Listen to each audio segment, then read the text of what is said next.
All right, and we are back here on the GSMC Football Podcast. And for the final part of the show, we are going to talk about what Devin White had to say about the Eagles going into the season, kind of talking about, from his perspective on the Eagles' collapse last season.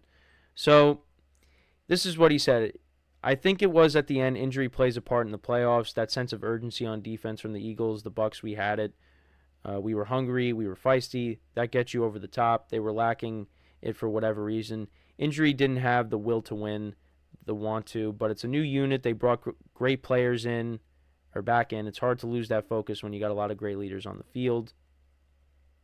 And he also said, all right, so also A.J.Brown had some comments too. He said how hard guys are working. That's all you can gauge that by. Guys are not sitting around and waiting for stuff to happen or pouting. That's all that matters. All I care about. I got in trouble the first day he was out. He was out here. I was just watching. I was supposed to be blocking. I had to snap back to reality. And White also said everybody's swarming around. One thing I've been on great defensive teams, and if one person messed up, somebody's flying to the ball. You can depend on your brother to save you. And then he just said they're hungry, trying to get after it. So we'll see. Yeah, they made a lot of moves. I mean, they got Bryce Huff from the Jets. They got Devin White, drafted, Cooper DeJean in the draft. They made a lot of. Brought back C.J. Gardner-Johnson. So this defense should be better than what it was last year.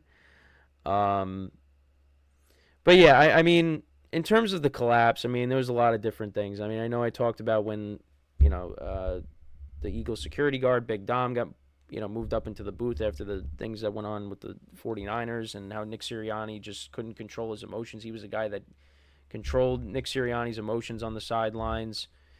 And just when you watch that game in the playoffs against the Buccaneers, it just looked like guys weren't trying. They just looked like they had no interest in playing.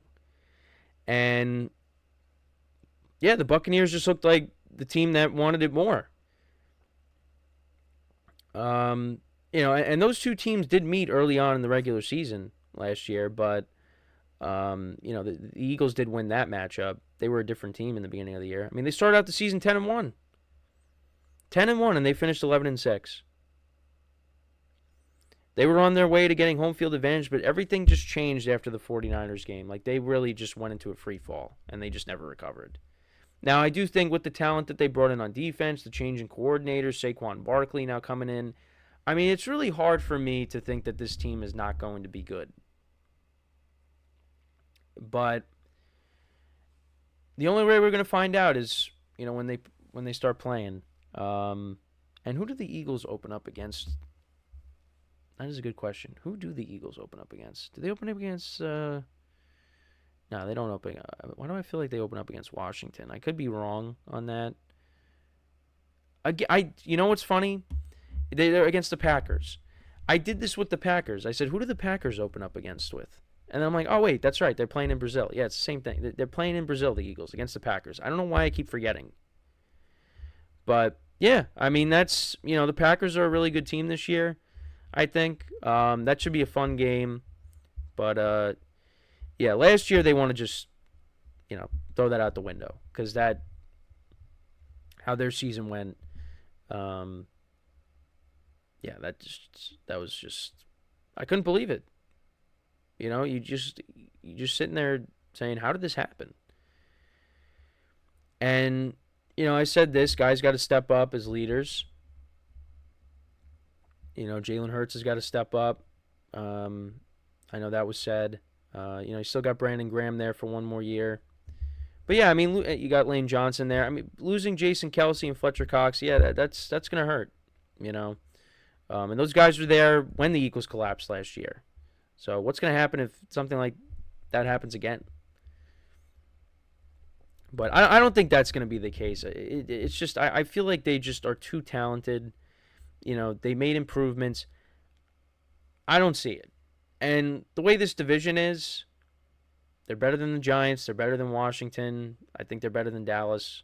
Dallas is really your only competition for the division.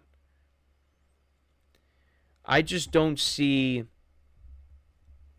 I just don't see the Eagles going into a free fall. But you never know. You never know. And we're gonna see what it's gonna be like on full display. Like I said, when they play the Packers, like I said, that game should be fun, and then you go from there. It's a long season, but it goes very fast. So, I would imagine that maybe the starters play a little bit in the preseason. Maybe. You just never really know. They could play in the preseason. They might not. Who knows? Probably play in the second preseason game, and then that's it. But yeah, it's just what Devin White said. That's really they looked like they wanted more in that playoff game. And if we see more of what the Eagles played like in that playoff game, then I don't really know what to say. Then you got to question a lot of things. Then Nick Sirianni's probably not going to be there. I know Eagles fans were done with him, after that stretch. But look, the first 3 years that he's been the Eagles coach, they've made the playoffs every single year. And they made it to the Super Bowl the second year. So, it's hard for me to say, look at all the success the Eagles had. Now you're just going to turn your back on your coach right now? Now, if the Eagles had a losing this year, have a losing record, and they play horrible, yeah, well then he probably should be gone then. But depending on the circumstances. But I don't know. I think the success that the Eagles have had in recent years, it doesn't really make sense for me to. It doesn't really make sense for the Eagles to get rid of their coach. But that's just, talking about the fans. But we'll see. They're going to be a fun team to watch, especially with Saquon Barkley now there.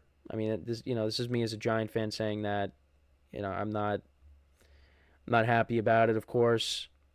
But he made the right decision. He went to a team that has a really good chance to do something this year. And I think he deserves that because the Giants just weren't going to give him that opportunity. And I know I've said that many times. But, yeah, we'll see how it goes. But it's just good to have football back. It's good to have football back. I know injuries, of course, are happening. Also, actually, another injury I wanted to bring up. So, D'Onta Foreman, scary situation with him. So, he had to get airlifted to the hospital because, he had direct contact to the head. He got released from the hospital and, he's going back to the team, which is great news. But, yeah, I'm pretty sure when that injury happened, I talked about him on the show that day. And because I was watching, the training camp special that NFL Network has going on, and yeah, that was I couldn't believe that. I didn't realize that happened. But yeah, scary situation there. Like I said, good news on that front. He got released from the hospital. But